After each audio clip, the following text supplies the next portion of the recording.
Today we will discuss about cell, the unit of the life, and in this video we will cover first of all what is the cell, and then cell theory, overview of cell, prokaryotic cell, and finally discuss about the eukaryotic cell. तो introductory portion में, इस chapter के introductory portion में ये दिया है कि all organism compose of the cell, मतलब जितने भी लिविंग ऑर्गेनिज्म हैं, चाहे वो आपके अगर फाइव किंगडम सिस्टम के बात करें, Monera, protista, fungi, plant and Animalia, ये जितने भी ऑर्गेनिज्म हैं ये सेल से बने हुए होते हैं. Some are compose of the single cell. Single cell तो उनको यूनिसेलर ऑर्गेनिज्म बोलेंगे. यूनिसेलर ऑर्गेनिज्म मीन्स कि ऐसे ऑर्गेनिज्म जिनकी बॉडी सिंगल सेल से बनी है, उनकी बॉडी का जो बेसिक फंक्शन है, फिजियोलॉजिकल फंक्शन है, वो सिंगल सेल ही परफॉर्म करती है.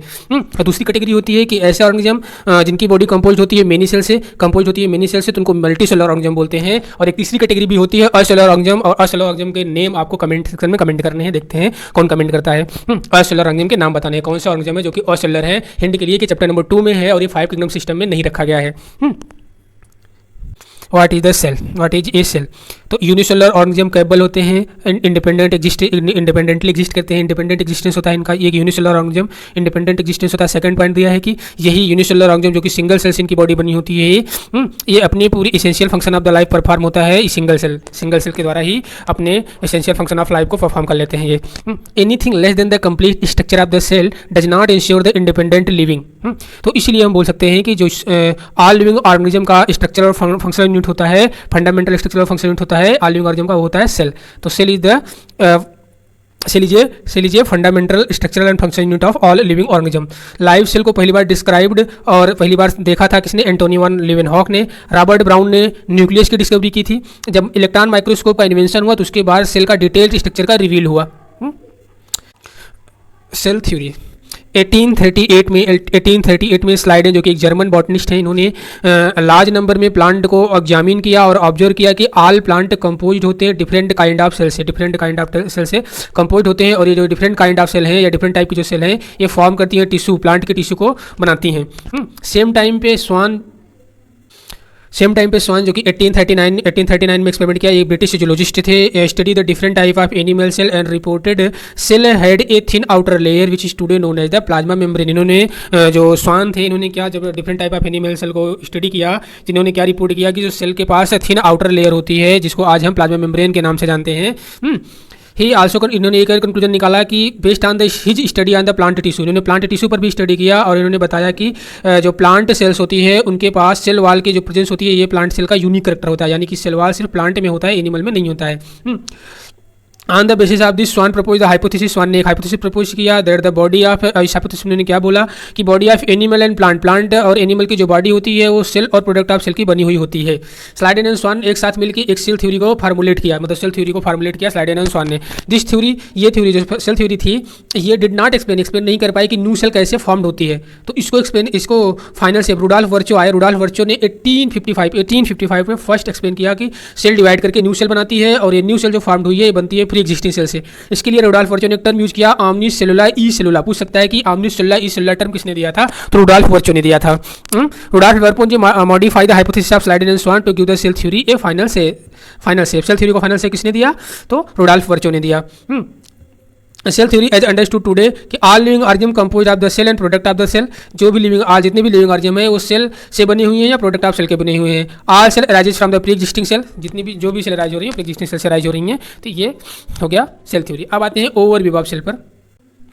तो यहाँ पे हम ओवरव्यू ऑफ सेल में हमने 2 सेल लिया, एक ओनियन पील की सेल ली और ह्यूमन चीक की सेल ली. इन दोनों सेल को हमने माइक्रोस्कोप में स्लाइड में रख के देखा. स्लाइड में दोनों की सेल, ओनियन पील की सेल लिया और उसके बाद ह्यूमन चीक सेल लिया और दोनों को हमने स्लाइड में रख के माइक्रोस्कोप में ऑब्जर्व किया. तो हमको क्या देखने को मिलेगा कि ओनियन सेल जो होती है, जो कि प्लांट सेल है, इसमें सेल वाल और सेल मेम्ब्रेन दोनों देखने को मिलती है. लेकिन ह्यूमन चीक की जो सेल्स होती हैं, ह्यूमन चीक की सेल में सिर्फ आउटर मेम्ब्रेन, प्लाज्मा मेम्ब्रेन देखने को मिलेगी, मतलब सेल मेम्ब्रेन देखने को मिलेगी, सेल वाल देखने को नहीं मिलेगी. यहाँ से ये एक चीज़ कन्फर्म हो रही है कि जो एनिमल सेल होती है उसमें सेल वाल एब्सेंट होती है और जो प्लांट सेल होती है उसमें सेल प्रेजेंट होती है. और सेल मेम्ब्रेन दोनों में होता है. अब सेल के अंदर अगर हम देखेंगे इनसाइड ईच सेल, तो एक न्यूक्लियस होता है जो कि डेंस मेम्ब्रेन बाउंड्री स्ट्रक्चर होता है. Dense membrane boundary structure nucleus होता है सेल के अंदर, चाहे वो प्लांट सेल हो चाहे वो एनिमल सेल हो. अब न्यूक्लियस के पास क्या होता है? क्रोमोजोम. और क्रोमोजोम में क्या होता है कि genetic material, that is the DNA. अब ऐसा नहीं है कि सिर्फ डीएनए जेनेटिक मटेरियल होता है, आरएनए भी जेनेटिक मटेरियल होता है, लेकिन वो मोस्ट ऑफ द वायरस में आरएनए जेनेटिक मटेरियल होता है. वैसे तो मोस्ट ऑफ द ऑर्गेनिज्म में डीएनए जेनेटिक मटेरियल होता है.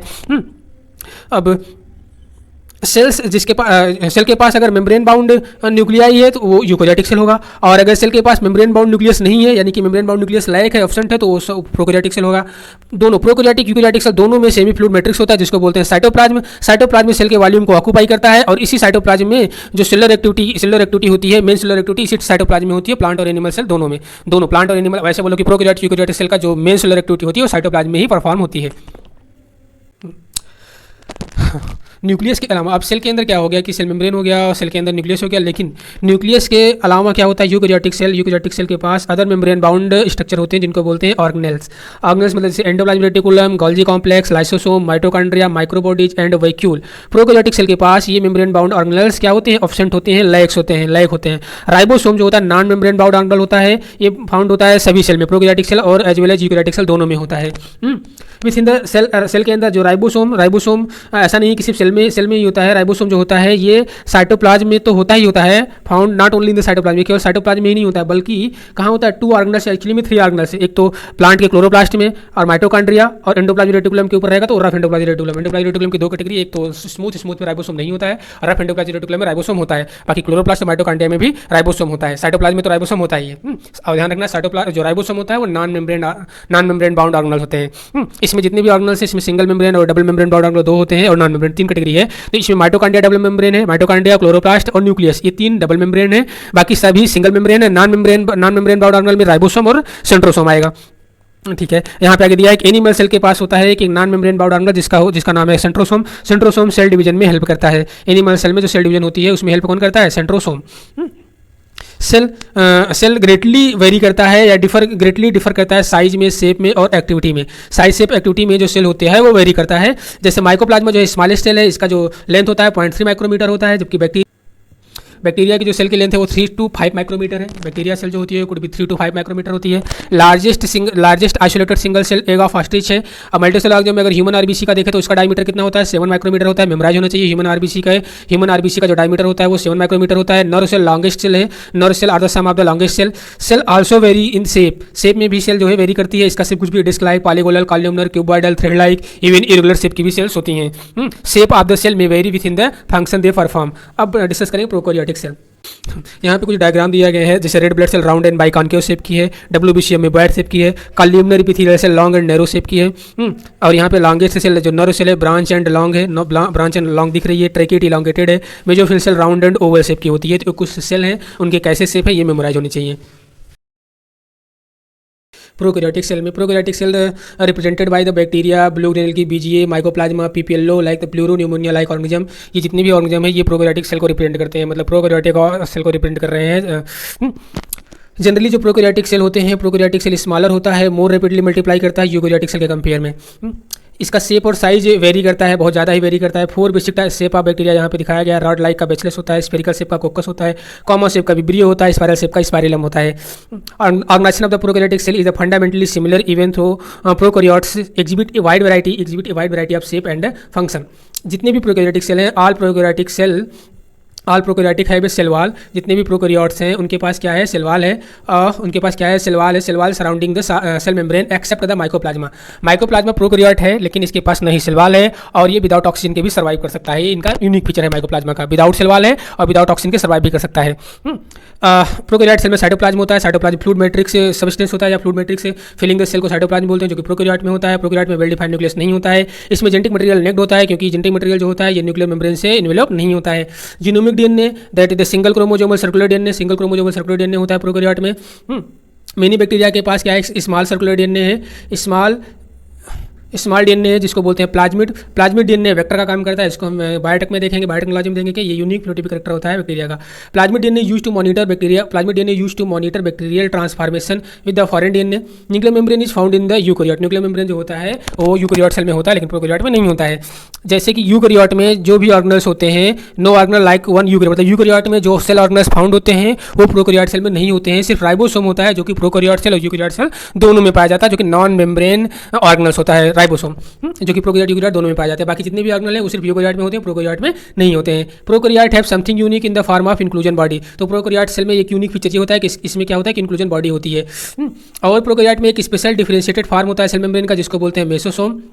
Specialised differentiated form of cell membrane, जिसको बोलते हैं मेसोसोम। ये भी कैरेक्टरिस्टिक फीचर है प्रोकैरियोट सेल का। They are essential in folding of the cell membrane.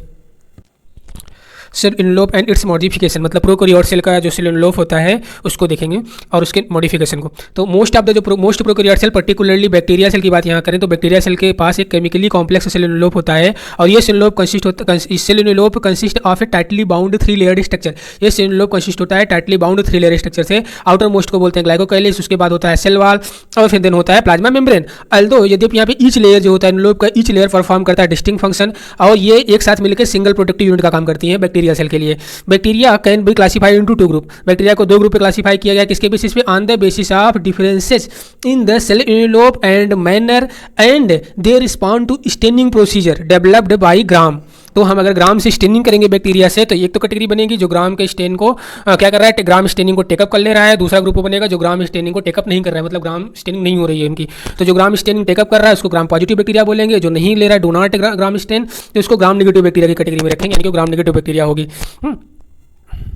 अब जो सेल इनवेलप है, सेल इनवेलप में हमने देखा था जो प्रोकैरियोट का सेल इनवेलप था, सेल इनवेलप 3 लेयर में कंसिस्ट था। 3 लेयर कौन कौन सा था सेल इनवेलप में? एक तो था ग्लाइकोकाइलिक्स, दूसरा था सेल वॉल और तीसरा था प्लाज्मा मेम्ब्रेन। अब इनके मॉडिफिकेशन की बात करते हैं। तो जो ग्लाइकोकाइलिक्स है, ग्लाइकोकाइलिक्स डिफरेंट बैक्टीरिया में इनकी जो थिकनेस और कंपोजिशन होती है डिफर होती है। डिफरेंट बैक्टीरिया में इनकी थिकनेस और कंपोजिशन, मतलब ग्लाइकोकाइलिक्स की थिकनेस और कंपोजिशन क्या होती है, डिफर होती है। ये क्या होता है, कुछ बैक्टीरिया में ये स्लाइम लेयर बनाते हैं। स्लाइम लेयर मतलब अगर लूज शीट बना रहे हैं, लूज शीट फॉर्म कर रहे हैं, कुछ भी अगर लूज शीट के फॉर्म में है तो ग्लाइकोकाइलिक्स क्या बोलेंगे, स्लाइम लेयर। कुछ बैक्टीरिया में ये क्या होते हैं, थिक और टफ होते हैं, तो उनको बोलेंगे हम कैप्सूल। तो कैप्सूल के 2 फॉर्म हो गए, तो स्लाइम लेयर, अगर लूज शीट के फॉर्म में है तो स्लाइम लेयर, अगर थिक है टफ है तो कैप्सूल।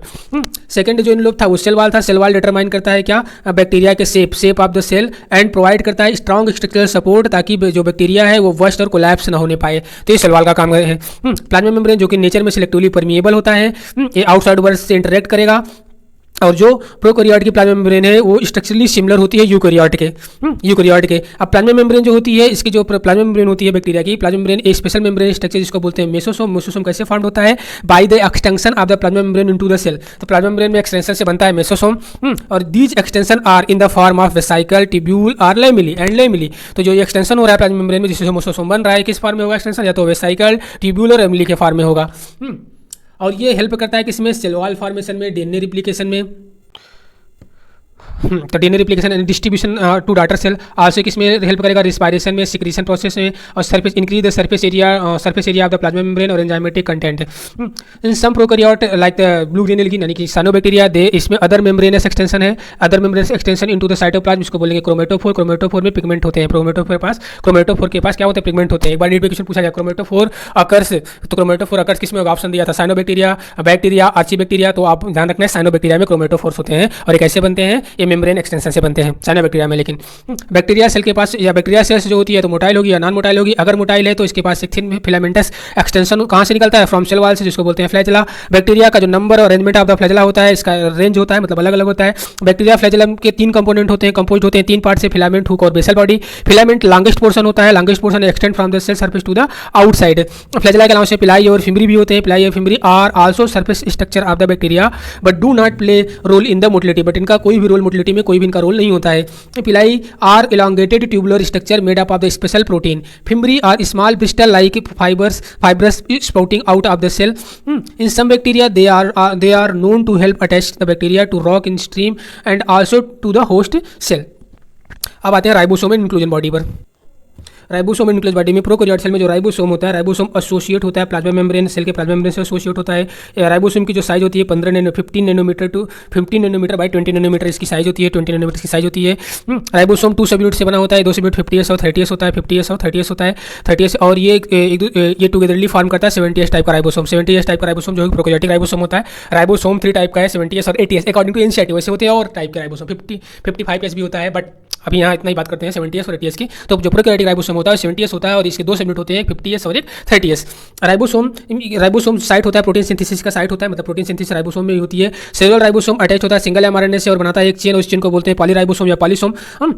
राइबोसोम अब पॉलीसोम में ट्रांसलेट करता है, एमआरएनए से प्रोटीन बनाता है। डीएनए से आरएनए बनता है तो क्या बोलते हैं उसको, डीएनए से आरएनए बनता है तो उसको बोलते हैं ट्रांसक्रिप्शन, और एमआरएनए से प्रोटीन बनता है तो उसको बोलते हैं ट्रांसलेशन। तो हो गया।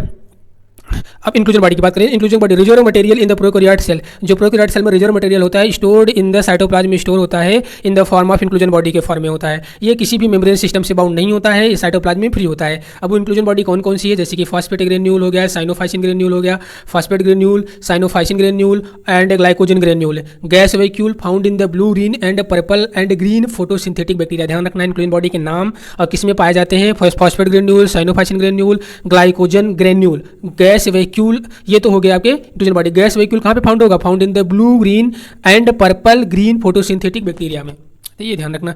अब प्रोकैरियोटिक सेल की बात हो चुकी है, अब नेक्स्ट है कि यूकैरियोटिक सेल पे बात करते हैं। यूकैरियोटिक सेल के अब यूकैरियोटिक सेल की बात करें तो out of the 5 kingdom system में से 4 किंगडम में 4 किंगडम जो होते हैं वो बिलोंग उसके पास यूकैरियोटिक सेल ही है, जैसे कि प्रोटिस्टा, प्लांट, एनिमलिया और फंजाई। मोनेरा सिर्फ है जो कि यूकैरियोटिक सेल की कैटेगरी में आएगा, बाकी प्रोटिस्टा, फंजाई, प्लांट, एनिमल ये सब के सब यूकैरियोटिक सेल में आएंगे। यूकैरियोटिक सेल जो होता है, eukaryotic cell there is the extensive compartmentalisation of the cytoplasm through the presence of membrane bound organelle.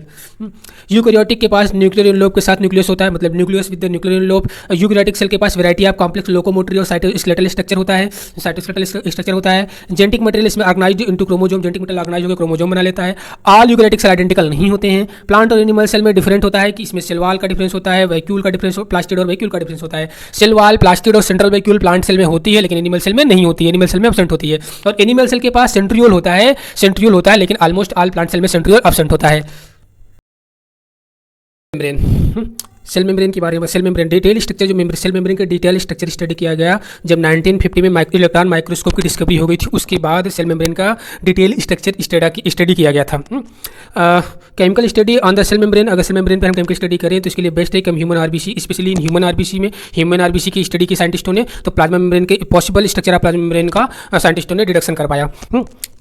These study, ये स्टडी क्या शो करती है, सेल मेम्ब्रेन की जो ह्यूमन आरबीसी पे स्टडी की गई या प्लाज्मा मेम्ब्रेन, ह्यूमन आरबीसी के प्लाज्मा मेम्ब्रेन पे जो स्टडी की गई, इसके पता चला कि सेल मेम्ब्रेन मेनली जो कंपोज होता है वो लिपिड और प्रोटीन का बना हुआ होता है। एक्चुअली में लिपिड जो होती है मेनली फास्फोलिपिड और कोलेस्ट्रॉल होती है, और प्रोटीन होती है, और साथ ही साथ कार्बोहाइड्रेट भी होता है यहाँ, लेकिन मेनली बात किया गया है तो मेनली प्रोटीन और लिपिड और प्रोटीन होता है। मेजर लिपिड जो होती है सेल मेम्ब्रेन में वो फास्फोलिपिड होती है, phospholipid that are arranged in the bilayer. तो जो मेजर लिपिड फास्फोलिपिड है सेल मेम्ब्रेन में वो कैसे अरेंज होती है, बाई लेयर के फॉर्म में अरेंज होती है।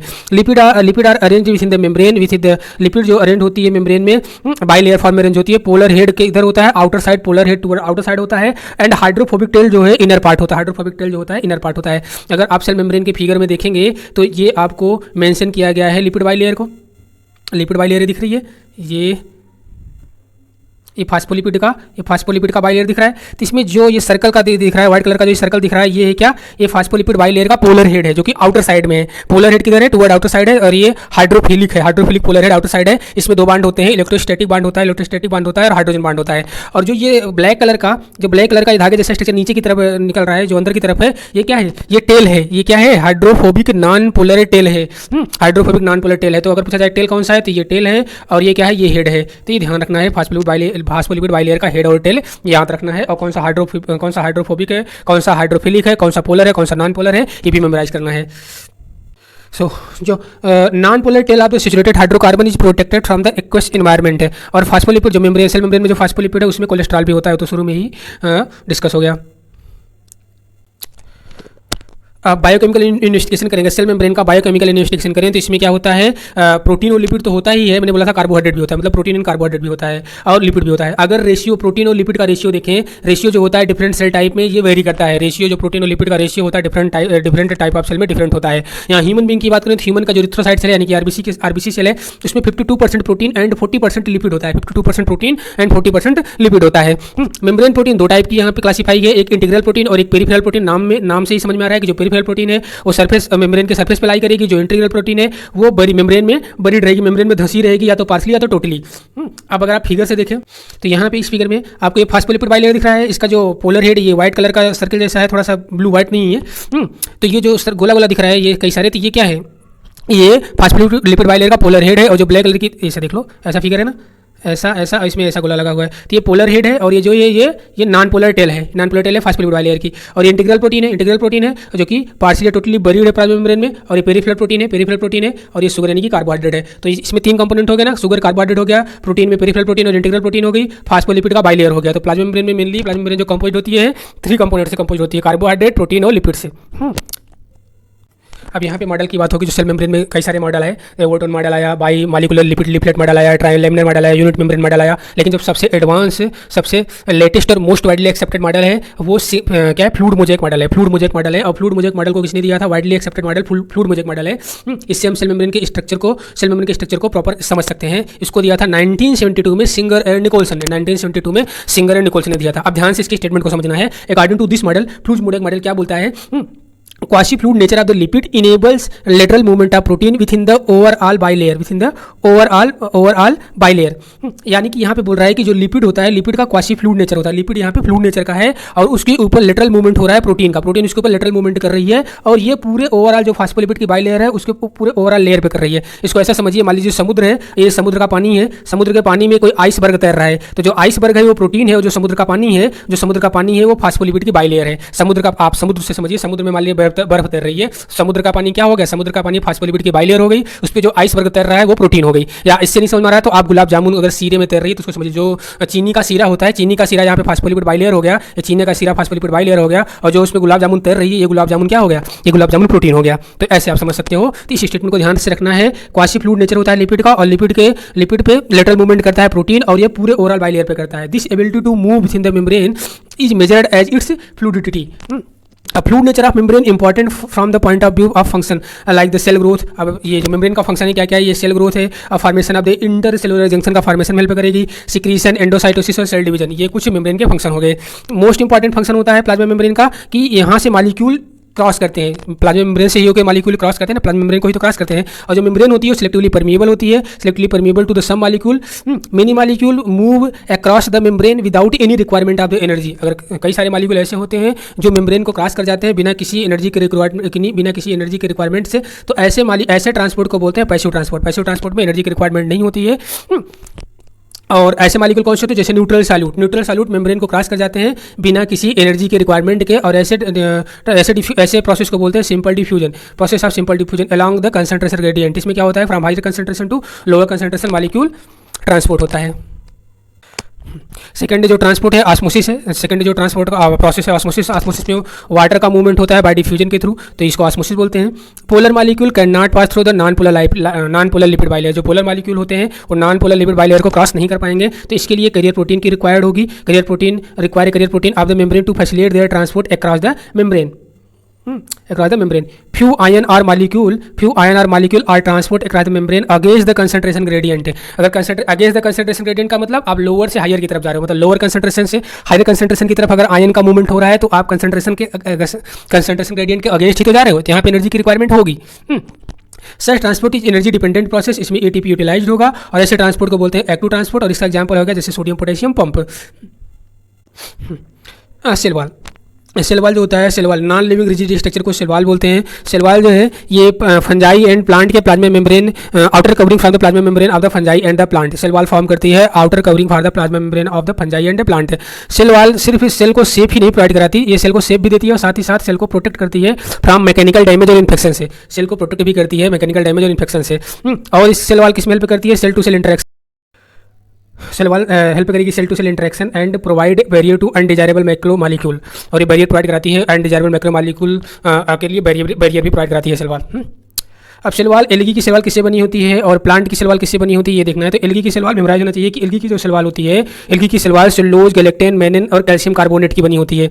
सेलुलोज, गैलेक्टेन, मेनिन, कैल्शियम कार्बोनेट की जो है एल्गी की सेल वॉल इससे बनी हुई होती है। वहीं पे प्लांट की जो सेल वॉल होती है उसमें कंसिस्ट होता है cellulose, hemicellulose, pectin and protein. Cellulose, hemicellulose, pectin and protein जो होती है ये प्लांट की सेल वॉल में होता है। Cell wall of the young plant cell को प्राइमरी वाल बोलेंगे, जो कि ग्रोथ में कैपेबल होता है। यही प्राइमरी वाल ग्रेजुअली डिमिनिश्ड होता है और फिर मैच्योर हो जाता है। जब सेल मैच्योर हो जाती है तो इसी प्राइमरी वाल सेकेंडरी वाल में कन्वर्ट हो जाएगा, यानी सेकेंडरी वाल बन जाएगा। और सेकेंडरी वाल फॉर्म्ड होता है on the inner side of the cell. Cell के इनर साइड में ये सेकेंडरी वाल फॉर्म्ड होता है। मिडल लैमेली जो होती है, middle lamella is a layer mainly of the calcium pectate, मतलब मिडल लैमेला कैल्शियम पेक्टेट का बना होता है।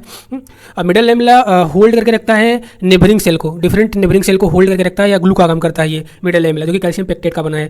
Cell wall and middle lamellae may be traversed by the plasmodesmata. ये प्लाज्मोडेस्माटा कनेक्ट करता है साइटोप्लाज्म ऑफ नेबरिंग सेल को। Cytoplasm of neighbouring cell का साइटोप्लाज्म जो कनेक्ट होता है वो किसके द्वारा होता है? बाय प्लाज्मोडेस्माटा के द्वारा।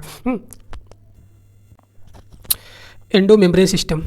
Endo membrane system, membranes organelles जो होते हैं उनको डिस्टिंक्ट होते हैं किस टर्म में, स्ट्रक्चर और फंक्शन के टर्म पे, स्ट्रक्चर एंड फंक्शन के टर्म पे वो डिस्टिंक्ट होते हैं। लेकिन इसमें से मेनी ऑफ द ऑर्गेनल्स जो हैं, many of these are considered together as a endo membrane system. क्यों? क्योंकि इनका फंक्शन जो है कोऑर्डिनेटेड होता है। मतलब उन सभी सेल ऑर्गेनल्स जिनका फंक्शन एक दूसरे से कोऑर्डिनेटेड है, वो cell organelles endo membrane system के पार्ट होंगे। अब एंडो मेम्ब्रेन सिस्टम में कौन कौन सा ऑर्गेनल आएगा? जैसे endoplasmic reticulum, ER, Golgi complex, lysosome, and vacuoles. ये जो सेल ऑर्गेनल्स हैं ये एंडो मेम्ब्रेन सिस्टम के पार्ट होंगे। लेकिन क्यों? क्योंकि इनका फंक्शन कोऑर्डिनेटेड है। और जबकि माइटोकॉन्ड्रिया, क्लोरोप्लास्ट और पैराक्सीसोम, माइटोकॉन्ड्रिया, क्लोरोप्लास्ट, पैराक्सीसोम, इनका फंक्शन जो होता है कोऑर्डिनेटेड नहीं होता है, तो ये क्या होंगे? एंडो मेम्ब्रेन सिस्टम के पार्ट में कंसीडर नहीं किए जाएंगे, not considered as a part of endo membrane system. तो इतना ध्यान रखना, एंडो मेम्ब्रेन सिस्टम में कौन से आ रहे हैं, तो कौन से आ रहे हैं? Endoplasmic reticulum, Golgi complex, lysosome और वैक्यूल। कौन से नहीं आ रहे हैं? तो माइटोकॉन्ड्रिया, क्लोरोप्लास्ट एंड पैराक्सीसोम। क्यों नहीं आ रहे हैं? क्योंकि इनका फंक्शन जो है कोऑर्डिनेटेड नहीं है एक दूसरे से। और क्यों आ रहे हैं जो आ रहे हैं? क्योंकि इनका फंक्शन दूसरे से कोऑर्डिनेटेड है, लिंक है।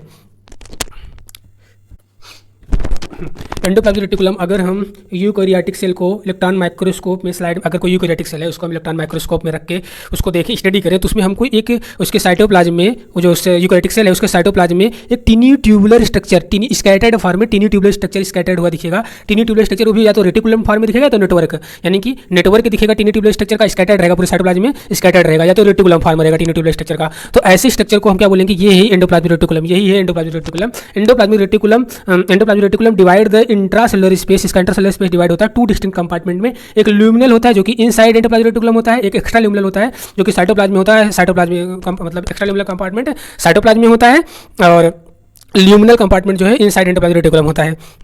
जैसे आप फिगर में देख लीजिए, तो ये रहा एंडोप्लाज्मिक रेटिकुलम, ये तो रफ एंडोप्लाज्मिक रेटिकुलम कब बोलेंगे? अगर राइबोसोम अगर रेटिकुलम एंडोप्लाज्मिक रेटिकुलम के सरफेस से अटैच्ड है तो रफ एंडोप्लाज्मिक रेटिकुलम होगा। और स्मूथ एंडोप्लाज्मिक रेटिकुलम, अगर एंडोप्लाज्मिक रेटिकुलम के सरफेस से राइबोसोम अटैच नहीं है तो स्मूथ एंडोप्लाज्मिक रेटिकुलम होगा।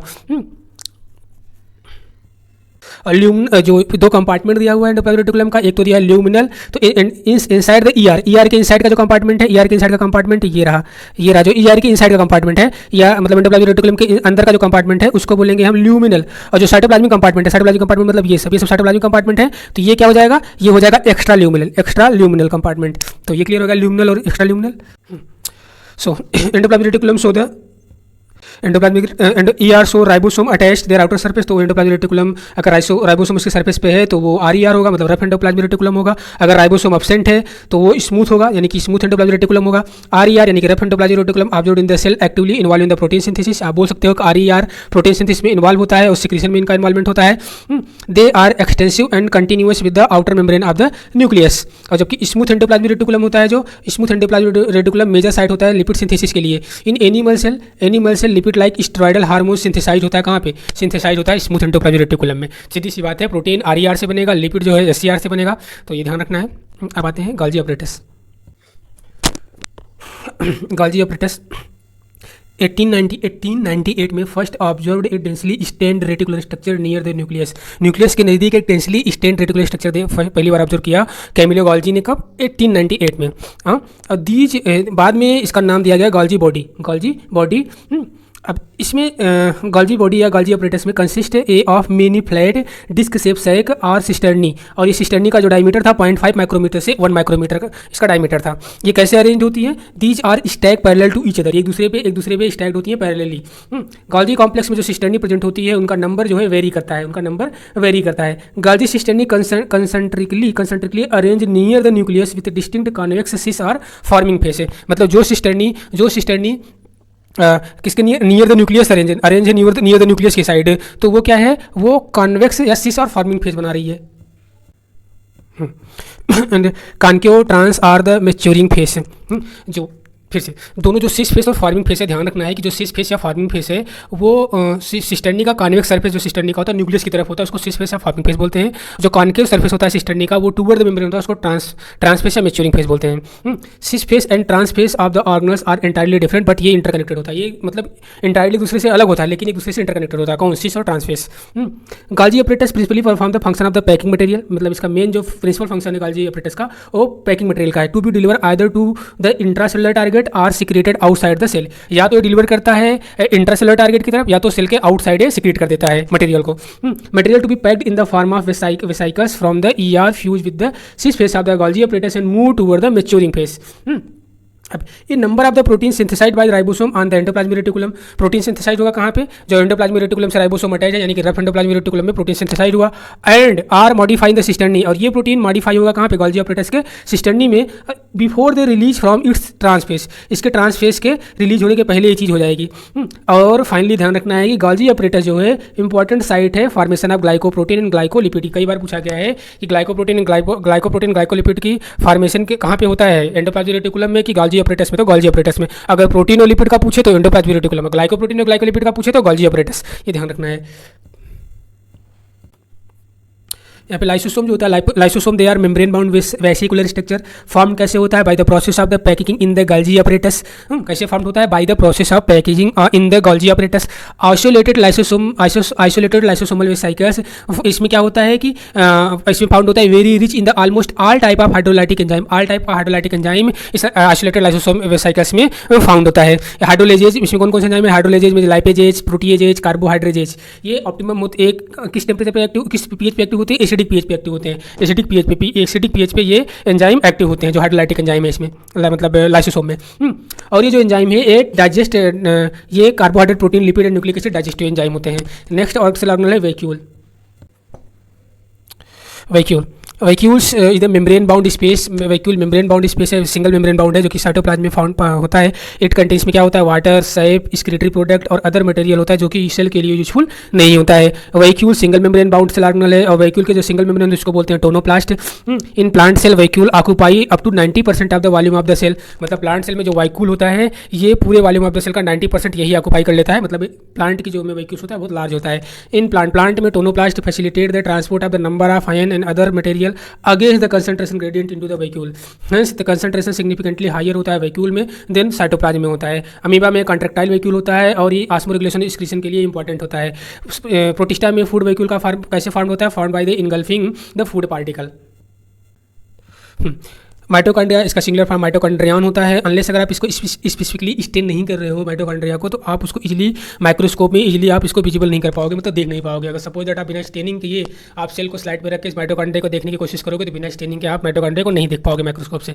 नंबर ऑफ माइटोकॉन्ड्रिया की बात करें तो नंबर ऑफ माइटोकॉन्ड्रिया जो पर सेल होता है, नंबर ऑफ माइटोकॉन्ड्रिया पर सेल वेरिएबल होता है, वो डिपेंड करता है कि फिजियोलॉजिकल एक्टिविटी ऑफ सेल की फिजियोलॉजिकल एक्टिविटी पे डिपेंड करता है। शेप और साइज भी वेरिएबल होता है। टिपिकली जो इसका शेप होता है सुसेक शेप या सिलिंड्रिकल होता है, डायमीटर 0.2 से 1 माइक्रोमीटर होता है।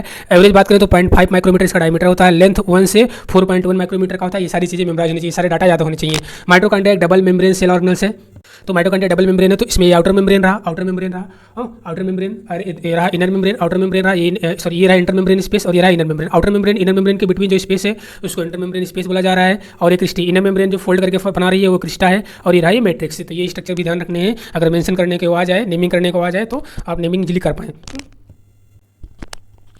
माइटोकॉन्ड्रिया का जो मेम्ब्रेन बाउंड में आउटर मेम्ब्रेन है और ये इनर मेम्ब्रेन है। इन outer membrane inner membrane dividing it's lumen distinctly into 2 aqueous compartment, एक होता है आउटर कंपार्टमेंट है, इनर कंपार्टमेंट है। इनर कंपार्टमेंट में फील्ड होता है डेंस होमोजेनियस सब्सटेंस से, जिसको बोलते हैं मैट्रिक्स। अगर पूछा जाए मैट्रिक्स कहाँ पे है, इनर कंपार्टमेंट में, आउटर कंपार्टमेंट में, तो इनर कंपार्टमेंट में है। तो मैट्रिक्स कैसा है, डेंस होमोजेनियस सब्सटेंस है कि हेट्रोजेनियस है, तो इसमें डेंस होमोजेनियस सब्सटेंस से भरा हुआ है मैट्रिक्स, ठीक है। Outer membrane form the continuous limiting boundary of the organelle. Inner membrane form a number of the infolding, तो इनर मेम्ब्रेन में इनफोल्डिंग होती है और बनाती है क्रिस्टी का सिंगुलर फॉर्म है क्रिस्टा, ये मैट्रिक्स की तरफ होती है, ठीक है।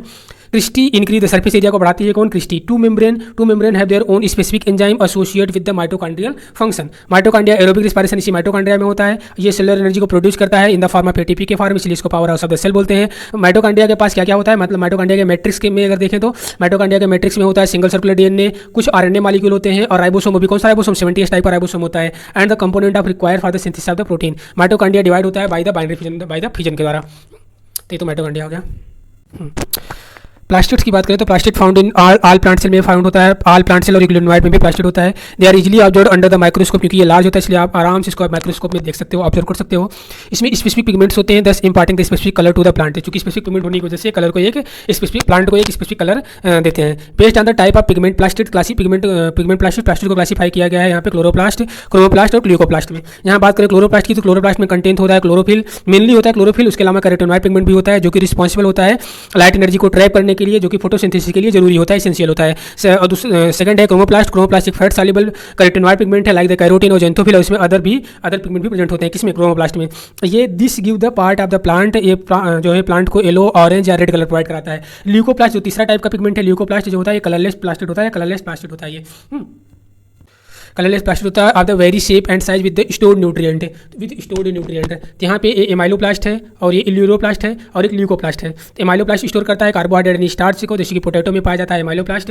इल्यूरोप्लास्ट स्टोर करता है ऑयल और फैट को, जबकि तो यहाँ पे इलियोप्लास्ट है, थर्ड वाला एल्यूरोप्लास्ट है, ठीक है। तो इलियोप्लास्ट ऑयल को स्टोर करता है, ऑयल और फैट को स्टोर करता है, जबकि थर्ड वाला एल्यूरोप्लास्ट है, एल्यूरोप्लास्ट स्टोर करता है प्रोटीन को। तो एल्यूरोप्लास्ट जो है वो प्रोटीन को स्टोर करता है। ये तो आपका 3 टाइप का जो ल्यूकोप्लास्ट है जो कि कलरलेस प्लास्टिड है, इसमें जो एमाइलोप्लास्ट है वो स्टार्च यानी कार्बोहाइड्रेट को स्टोर कर रहा है, इलियोप्लास्ट जो है ऑयल और फैट को स्टोर कर रहा है, एल्यूरोप्लास्ट जो है प्रोटीन को स्टोर कर रहा है। यहाँ तक क्लियर?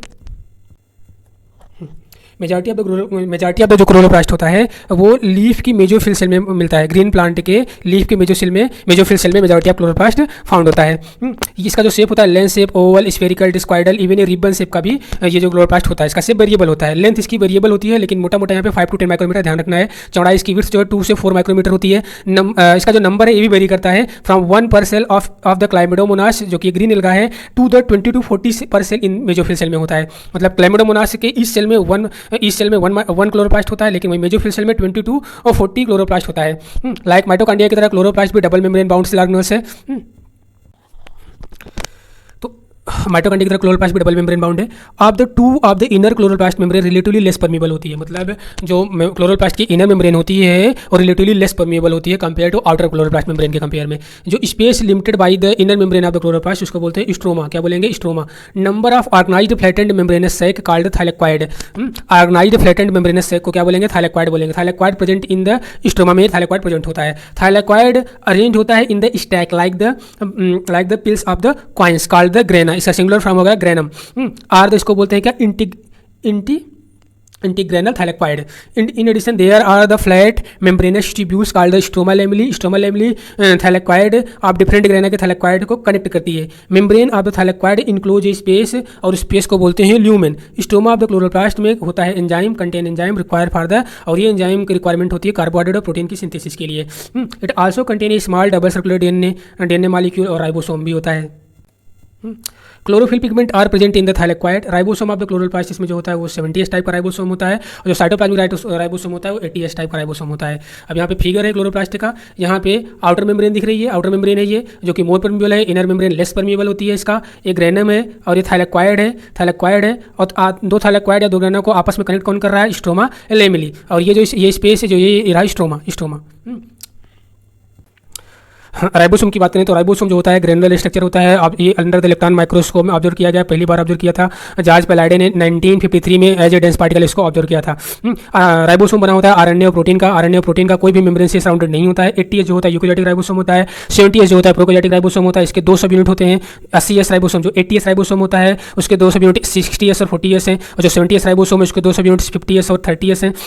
एस मीन्स होता है डबल यूनिट, और ये stand for the sedimentation coefficient है। इनडायरेक्टली ये मेजर करता है डेंसिटी एंड साइज को। 70S और 80S राइबोसोम ये बने होते हैं 2 सब यूनिट से, एक स्मॉलर सब यूनिट होता है, एक लार्जर सब यूनिट होता है। यहाँ फिगर में दिखाया गया है राइबोसोम के 2 सब यूनिट को, एक है लार्जर सब यूनिट है और ये स्मॉलर सब यूनिट है। ये दोनों सब यूनिट मिलकर बना रहे हैं पूरा कंप्लीट राइबोसोम, और इसमें मैग्नीशियम आयन हेल्प करता है। ठीक है, ओके। साइटोस्केलेटन की बात करें तो साइटोस्केलेटन क्या होता है? साइटोस्केलेटन जो होता है ये प्रोटीनेशियस फिलामेंटस का एक नेटवर्क होता है, प्रोटीनेशियस स्ट्रक्चर होता है, मतलब network of the filament proteinaceous structure consist of, इसमें क्या होता है कि तीन चीज़ होती है, माइक्रोट्यूब्यूल, माइक्रोफिलामेंट और इंटरमीडिएट फिलामेंट है। ये साइटोप्लाज्म सेल के साइटोप्लाज्म में प्रेजेंट होता है और इसको बोलते हैं साइटोस्केलेटन। आप ऐसा बोल सकते हो साइटोस्केलेटन के तीन कंपोनेंट है, माइक्रोट्यूब्यूल है, माइक्रोफिलामेंट और इंटरमीडिएट फिलामेंट है। और ये साइटोस्केलेटन जो होता है ये क्या होता है? ये नेटवर्क होता है, प्रोटीनेशियस फिलामेंट का एक नेटवर्क होता है। जो सेल में साइटोस्केलेटन है इसका काम क्या है? इसका फंक्शन है कि मैकेनिकल सपोर्ट देना, मोटिलिटी देना और सेल के शेप को मेंटेनेंस देना, सेल के शेप को मेंटेन करके रखना।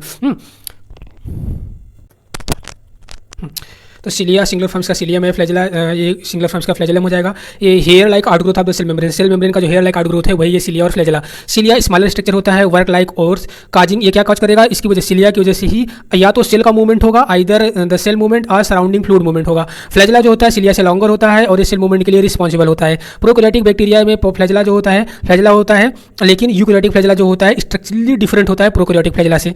अगर हम इलेक्ट्रॉन माइक्रोस्कोप में सिलिया और फ्लैजेला का स्टडी करें, देखें तो क्या दिखेगा हमको? ये प्लाज्मा मेम्ब्रेन से कवर्ड होता है, covered with the plasma membrane, और इसके कोर को बोलते हैं एक्सोनीमा। एक्सोनीमा में क्या होता है? नंबर ऑफ माइक्रोट्यूब्यूल होता है जो कि रन करता है parallel to the long axis. Axoneme usually है the 9 doublet of radially arranged peripheral, तो यहाँ पे हो गया क्या? Arranged peripheral microtubule and a pair of centrally located microtubule. एक पेयर सेंट्रली लोकेटेड माइक्रोट्यूब्यूल होता है, मतलब पेरिफेरल पे 9 डबलेट होता है जो कि रेडियली अरेंज होता है। पेरिफेरल माइक्रोट्यूब्यूल 9 डबलेट के फॉर्म में होता है और रेडियली होता है, और एक पेयर सेंट्रली लोकेटेड माइक्रोट्यूब्यूल्स होता है। और जो ये अरेंजमेंट होता है एक्सोनिमल माइक्रोट्यूब्यूल का, इसको हम 9+2 में 9+2 से रिप्रेजेंट करेंगे। सेंट्रल ट्यूब्यूल कनेक्ट होता है बाय ए ब्रिज के द्वारा एंड इज आल्सो इनक्लोज। जो सेंट्रल ट्यूब्यूल है, सेंट्रल ट्यूब्यूल कनेक्टेड है एक ब्रिज के द्वारा, और ये सेंट्रल ट्यूब्यूल इंक्लोज है बाय ये सेंट्रल सीथ, बाय ये सेंट्रल सीथ के द्वारा ये सेंट्रल ट्यूब्यूल इंक्लोज है। Connected to one of the tubule of each peripheral doublet by a radial spoke, यानी कि जो पेरिफेरल डबलेट है, पेरिफेरल डबलेट सेंट्रल सीथ से कनेक्ट है बाय ए रेडियल स्पोक से। तो इस प्रकार से 9 रेडियल स्पोक हो जाएंगे, क्योंकि 9 पेरिफेरल डबलेट है तो 9 रेडियल स्पोक्स भी हो जाएंगे। Peripheral doublet are also interconnected by the linker, जो पेरिफेरल डबलेट है वो आपस में एक दूसरे से इंटरकनेक्ट है लिंकर के द्वारा। तो बाद cilium and flagellum emerge from the centriole like structure called basal body. अब इसको स्ट्रक्चर से देखिए तो ज्यादा क्लियर होगा। डायग्रामेटिक रिप्रेजेंटेशन दिया है इसका, तो यहाँ पे आपको 9 पेरिफेरल क्या दिख रहा है? 9 पेरिफेरल माइक्रोट्यूब्यूल और 9 पेरिफेरल डबलेट दिख रहा है, ये डबलेट के फॉर्म में है। पेरिफेरल माइक्रोट्यूब्यूल दिख रहा है, 9 पेरिफेरल माइक्रोट्यूब्यूल, और दो सेंट्रल माइक्रोट्यूब्यूल दिख रहा है, दो सेंट्रल माइक्रोट्यूब्यूल जिसको हम पेयर्ड माइक्रोट्यूब्यूल बोलेंगे। और जो सेंट्रल माइक्रोट्यूब्यूल आपस में इंटरकनेक्ट है किसके द्वारा? आपस में इंटरकनेक्ट है, जो सेंट्रल माइक्रोट्यूब्यूल है आपस में इंटरकनेक्ट है सेंट्रल माइक्रोट्यूब्यूल ब्रिज के द्वारा। तो जो कनेक्ट कर रहा है सेंट्रल माइक्रोट्यूब्यूल को क्या है? वो ब्रिज है, ये ब्रिज है। और जो रेडियल स्पोक जो सेंट्रल माइक्रोट्यूब्यूल को कवर कर रहा है, इंक्लोज कर रहा है एक सीथ जिसको बोलते हैं क्या? Central sheath. तो ये जो रेड कलर की कवरिंग है ये है सेंट्रल सीथ, जो कि सेंट्रल माइक्रोट्यूब्यूल को कवर कर रहा है। अब पेरिफेरल माइक्रोट्यूब्यूल सेंट्रल सीथ से कनेक्ट है किसके द्वारा? लिंकर के द्वारा, सॉरी रेडियल स्पोक के द्वारा। तो रेडियल स्पोक है, तो 9 पेरिफेरल माइक्रोट्यूब्यूल है, तो ये 9 रेडियल स्पोक भी हो गए। और पेरिफेरल माइक्रोट्यूब्यूल आपस में इंटरकनेक्ट है लिंकर के द्वारा। तो ये चीजें क्लियर हो गई। सिलिया और फ्लैजेला का डायग्रामेटिक रिप्रेजेंटेशन भी क्लियर हो गया। सेंट्रोसोम एंड सेंट्रियोल, तो जो सेंट्रोसोम है, centrosome is an organelle usually containing the 2 cylindrical structure called centriole. Centrosome first of all तो हाइड्रो प्लांट में एब्सेंट होता है, सिर्फ और सिर्फ एनिमल में प्रेजेंट होता है। तो सेंट्रोसोम ऐसा ऑर्गेनेल है जो कि सिर्फ एनिमल में होता है। से इसके पास 2 सिलेंड्रिकल स्ट्रक्चर होते हैं जिसको बोलते हैं सेंट्रियोल। सेंट्रियोल सराउंडेड होता है by amorphous peri centriolar material से। और दोनों सेंट्रियोल सेंट्रोसोम में दोनों सेंट्रियोल एक दूसरे के परपेंडिकुलर लाई करते हैं, and in which each has an organisation like the cartwheel structure. Centriole जो कि एक मेम्ब्रेनलेस सिंडिकल स्ट्रक्चर होता है, और ये ऐसे लाई करता है कि कार्टविल स्ट्रक्चर बना लेता है। और इसका ट्रांसफर सेक्शन करके देखें तो ऐसा दिखेगा, कार्टविल लाइक स्ट्रक्चर इसका दिखेगा। यहाँ पे सेंट्रियोल जो है मेडअप होता है 9 evenly spaced peripheral fibril of tubulin protein से। यहाँ सेंट्रियोल जो होता है इसमें कंसिस्ट होता है 9 evenly spaced peripheral fibril of the tubulin protein.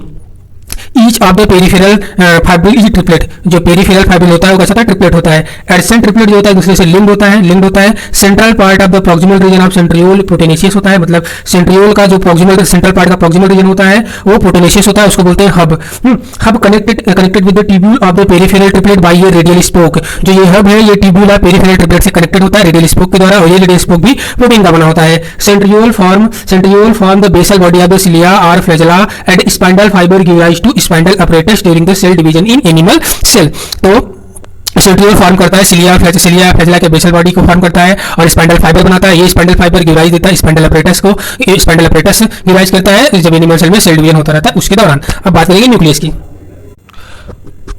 Nucleus first describe किसने किया था? रॉबर्ट ब्राउन ने पहली बार न्यूक्लियस को डिस्क्राइब किया था अर्ली 1831 में। Later the material of nucleus stain by the basic dye was given the name chromatin, और क्रोमेटिन नेम इसको किसने दिया था? फ्लेमिंग ने दिया था। इंटरफेज न्यूक्लियस होता है, इंटरफेज न्यूक्लियस में न्यूक्लियर डिवाइड नहीं करता है, और इंटरफेज न्यूक्लियस में न्यूक्लियर डिवाइड नहीं करता है। इंटरफेज न्यूक्लियस है highly extended and elaborate nucleoprotein fibres, इसको बोलते हैं क्रोमेटिन, और इसके पास न्यूक्लियस में न्यूक्लियर मैट्रिक्स होता है, और एक स्फेरिकल बॉडी जिसको न्यूक्लियर बोलते हैं, यही होती है।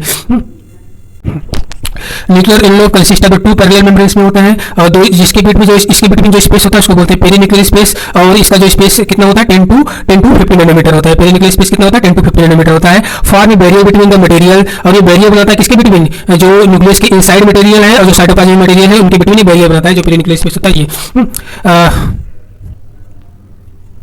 जो न्यूक्लियर इनलेप है ये न्यूक्लियर इनलेप बैरियर क्रिएट करता है न्यूक्लियस और साइटोप्लाज्म के बिटवीन। पेरीन्यूक्लियर स्पेस तो दोनों के बिटवीन जो स्पेस है उसको बोलेंगे। Outer membrane usually remains continuous with the endoplasmic reticulum and also bears ribosome on it, तो उसको एंडोप्लाज्मिक रेटिकुलम बोल देंगे। Number of the place nuclear envelope interrupt by minute pore, तो कई सारे न्यूक्लियर इनलेप पे ऐसे प्लेस है जहाँ पे माइन्यूट पोर के द्वारा न्यूक्लियर इनलेप इंटरप्ट होता है, और ये जो माइन्यूट पोर जो बन रहा है न्यूक्लियर इनलेप पे कैसे बन रहा है? By the fusion of two membrane, ये दो मेम्ब्रेनों के फ्यूजन से बन रहा है। This nuclear pore are passage through इस न्यूक्लियर पोर के थ्रू एक रास्ता बनता है जिससे कि मूवमेंट होता है आरएनए और प्रोटीन मॉलिक्यूल का। आरएनए प्रोटीन मॉलिक्यूल मूवमेंट होता है take place in the both direction between the nucleus and cytoplasm, मतलब न्यूक्लियस और साइटोप्लाज्म के बिटवीन मूवमेंट होता है प्रोटीन और आरएनए मॉलिक्यूल का, इसके थ्रू इस जो न्यूक्लियर पोर है उसके थ्रू।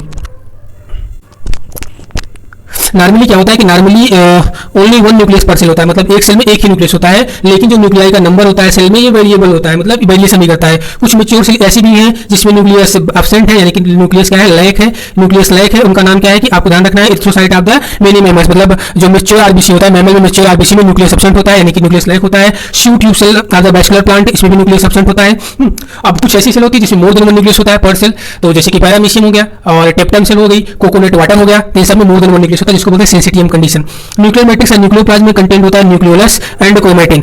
न्यूक्लियोलाई ये स्फेरिकल स्ट्रक्चर होता है, प्रेजेंट होता है न्यूक्लियोप्लाज्म के अंदर। Content of nucleolus is continuous with the rest of the nucleoplasm as it is not a membrane bound structure, क्योंकि न्यूक्लियोलस जो होता है वो मेम्ब्रेन बाउंड स्ट्रक्चर नहीं होता है, और इसी न्यूक्लियोलस में राइबोसोमल आरएनए की सिंथेसिस होती है, मतलब आरएनए सिंथेसाइज कहां पे होता है? न्यूक्लियोलस में, जो कि क्या है? मेम्ब्रेन बाउंड स्ट्रक्चर नहीं है। तो यहाँ पे अगर हम इंटरफेज न्यूक्लियस में देखें, इंटरफेज न्यूक्लियस के पास loose and distinct network of nucleoprotein fibre होता है, मतलब इंटरफेज न्यूक्लियस के पास लूज और indistinct network of nucleoprotein fibres होता है जिसको बोलते हैं chromatin. during different stage of cell division, cell show structure called chromosome in place of the nucleus, मतलब न्यूक्लियस में क्रोमोसोम कब बनता है? जब क्रोमेटिन कंडेंस करता है। क्रोमेटिन में क्या कंटेंट होता है? क्रोमेटिन में डीएनए होता है, कुछ बेसिक प्रोटीन हिस्टोन होती है, कुछ नॉन बेसिक प्रोटीन होती है, मतलब नॉन हिस्टोन प्रोटीन होती है, और आरएनए मॉलिक्यूल होता है। फिर से क्रोमेटिन में क्या होता है? डीएनए होता है, बेसिक प्रोटीन हिस्टोन और नॉन हिस्टोन प्रोटीन होती है, और आरएनए मॉलिक्यूल होता है, ये क्रोमेटिन में होता है। सिंगल ह्यूमन सेल में एक सिंगल ह्यूमन सेल की बात करें तो एक सिंगल ह्यूमन सेल में approximately 2 metre long thread of DNA molecule होता है, एक्चुअली में 2.2 metre long thread of DNA molecule एक सिंगल ह्यूमन सेल में डिस्ट्रीब्यूट होता है, और among its 46 chromosome, 23 pair chromosome बोले, 46 क्रोमोसोम में ये डिस्ट्रीब्यूट होता है। इसकी डिटेल स्टडी हम मॉलिक्यूलर बेसिस ऑफ जब क्लास 12 में करेंगे तो वहाँ देखेंगे कैसे क्या होता है कि कैसे इसकी पैकिंग होती है, कैसे न्यूक्लियोसोम बनता है, डीएनए जो कि नेगेटिव चार्ज डीएनए और पॉजिटिव चार्ज हिस्टोन प्रोटीन जो होती है, हिस्टोन ऑक्टामर बनता है, हिस्टोन ऑक्टामर और ये डीएनए मिलकर एक हिस्टोन ऑक्टामर बनता है, उसको न्यूक्लियोसोम बनता है, न्यूक्लियोसोम की कैसे पैकिंग होती है, डीएनए की कैसे पैकिंग होती है, ठीक है, तो ये वहाँ देखेंगे। Every chromosome visible only in a dividing cell, जो क्रोमोसोम होता है उसको सिर्फ विजिबल हम कर सकते हैं कब? जब सेल डिवाइड करती रहती है, मतलब एम फेज में एवरी क्रोमोसोम इसेंशियल, इसके पास इसेंशियली है जो प्राइमरी कंस्ट्रक्शन, या इसी को बोलते हैं सेंट्रोमियर, इसी को क्या बोलेंगे? सेंट्रोमियर। अब सेंट्रोमियर के साइड पर एक डिस्क से स्ट्रक्चर होता है जिसको बोलते हैं काइनेटोकोर प्रेजेंट होता है। फिर से ध्यान से सुनिए, तो एवरी क्रोमोसोम पे हर क्रोमोसोम के पास सेंट्रोमियर है, सेंट्रोमियर के साइड पर एक डिस्क से स्ट्रक्चर है जिसको बोलते हैं काइनेटोकोर। सेंट्रोमियर क्रोमोसोम के क्रोमेटिड को, दोनों क्रोमेटिड को होल्ड करके रखता है, इसको फिगर से समझने ज्यादा क्लियर आएगा।